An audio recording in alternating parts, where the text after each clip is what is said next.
Welcome to this how-to guide on how to write a higher history essay. The purpose of this video is to talk through the basic elements of the history essay, give examples of where marks can be gained, and we'll go through a basic structure for a women and the vote essay. So a good analogy to think of when writing a higher history essay is to think of it as a burger. A burger has three key elements.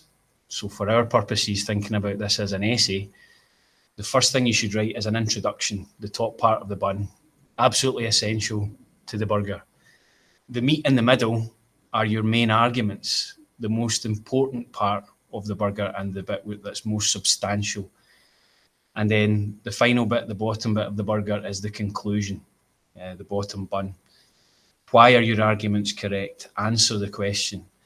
You cannot have a good burger without all three of these elements, and you cannot have a good essay without all three of these elements. So I think that's a good way to think about it.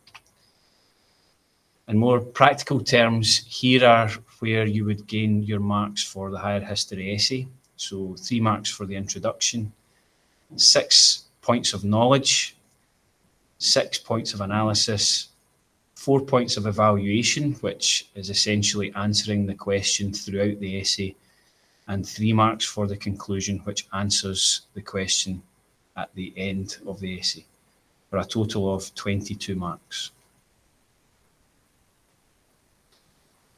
So most essay questions in higher history will ask why something happened, or to get candidates to make a judgment about the effects of a period in history. For example, why something was successful, if it was successful or not.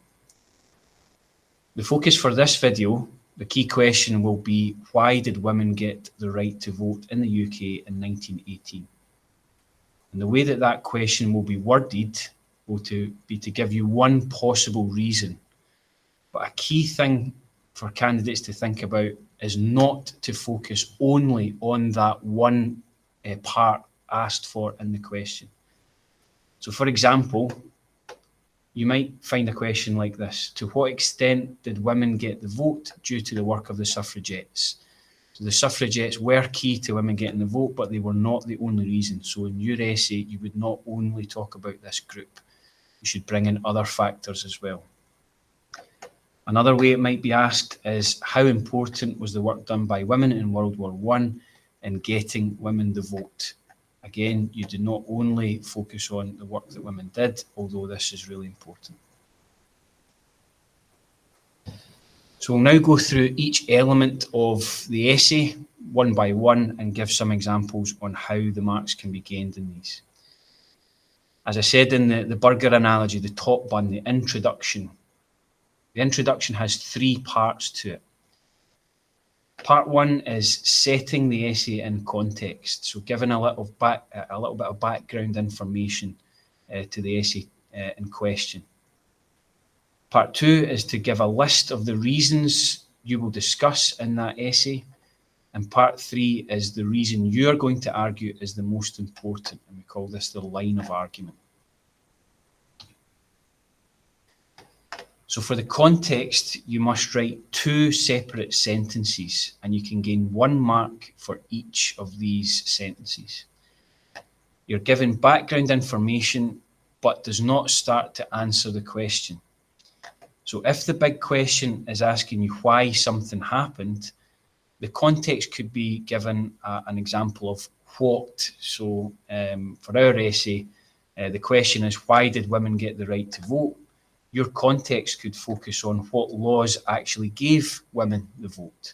So the big question is why, but for your context, you're saying, well, what does getting the vote actually look like? So you could give the years, you could give the process, you could give examples of when women got the vote, how they got the vote. So this is an example of what I could write for the introduction to an essay on women and the vote. Some women were granted the vote for the first time in 1918 with the Representation of the People Act, which enfranchised women over 30. So I've given a little bit of information about who got the vote and when. This would get me 1 mark for context. It wasn't until 1928 that women had the same voting rights as men, when the Equal Franchise Act granted the vote to everyone over the age of 21. So again, I've given a little bit of information. I've given the name of the act, and I've given who could vote at that time. This would give me another mark for context. So we now already have 2 marks out of our total 22. The next part is extremely easy. You just have to write a list of reasons that you're going to discuss in the essay. So for this case, why did women get the vote? I'd be looking for 3 or 4 reasons why women got the vote. You're just going to write them in a list. So something like, there are many reasons which historians give as to why women got the vote, including the work they carried out during World War I, the militant actions of the suffragettes, and the peaceful protest of the suffragists. I then move on to my line of argument. This is what the candidate will say is the most important of the reasons in this list for women getting the vote. They have to, throughout the essay and in the conclusion, come to a judgment. In the introduction, you have to say what your judgment is going to be.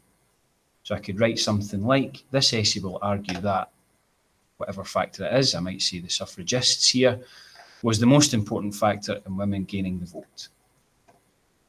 Both of these combined would get me my 3rd mark for the introduction. We now move on to the main body of the essay, so the meat in the burger, if you like. The first thing that I should write in each paragraph is a signpost to let the marker know which factor I'm going to talk about. So it's just a short sentence saying what the focus of the paragraph will be. I also want to gain my 6 knowledge marks in the main body of the essay. Generally, these are pretty easy to get. They don't change depending on the question. So if you memorise 6 points of knowledge for each essay topic, then you should be able to get 6 marks in this essay. For knowledge, we're thinking about descriptions and explanations, aiming for 2 to 3 points of knowledge per paragraph, and all points of knowledge should be linked to the focus of that paragraph. For example, if I was writing a paragraph on the suffragettes, I would put my signpost here. One important factor in women getting the vote is the work of the suffragettes. I don't get a mark for this, but it's extremely important to let the marker know what you're going to talk about. I could then say for my knowledge points, the suffragettes carried out criminal, often violent acts, such as smashing windows and setting fire to buildings. One famous example of this violent behaviour was when a suffragette whipped Winston Churchill with a dog lead. So as you can see, it's not particularly long, but I've got 2 marks for these 2 short sentences. Another key element of the main body of the essay is to analyse that knowledge and say why it's important in relation to the question. So for analysis, we're saying why the knowledge we've just given is important. And in the example below, we need to explain why the actions of the suffragettes we have mentioned helped to get them the vote. So I could say something like, this is important because the outrageous actions of the suffragettes gained a lot of media attention, so the government had to consider giving women the vote to stop the acts of terrorism and destruction from continuing. So I've given a clear reason why. The analysis is all about why. So this is saying why the suffragettes were important in gaining women the vote. If you don't answer why for your analysis, you will not get an analysis mark. I can then gain further analysis marks by giving a point of counter-analysis. In this case, we have to think about why the actions of the suffragettes might have prevented women getting the vote. So we can put another piece of knowledge here to help us answer that part of the question, but then I have to say why they might have harmed the cause. For example, I could say something like, however, there is an argument that the actions of the suffragettes did not help get the vote. A group of suffragettes set off a bomb in the Chancellor Lloyd George's summer house. I can gain another mark for knowledge here because it's another point of information. But why is that important? This could have prevented women getting the vote sooner, as the government could not be seen to give in to acts of terrorism carried out against important members of the government. The next marks we can gain are for evaluation. These are essentially helping you to answer the question all the way through the main body of the essay. But they are the most difficult marks to gain. You need to write a sentence or two which helps answer the question, bring in a completely new piece of knowledge, and say quite clearly why the paragraph is more or less likely to be important than another paragraph. Now, this is really for pupils who are going for higher A marks. Without the evaluation, you can still get 18 out of 22, which is a solid A. But for candidates who are going for higher mark than this, we will take them through evaluation when we feel they're ready. So let's leave this for now for this basic outline of the essay. The final element is the conclusion. 3 things to remember for the conclusion are, first of all, to answer the question. Secondly, to say which of the reasons you think is the most important and why you think that's the most important. So you can summarise some of the knowledge you've used in the essay to help you answer this part of the conclusion. You must then say why the reason you are saying is most important is more important than 2 of the other reasons you've discussed in the essay. So let's look at that in practice.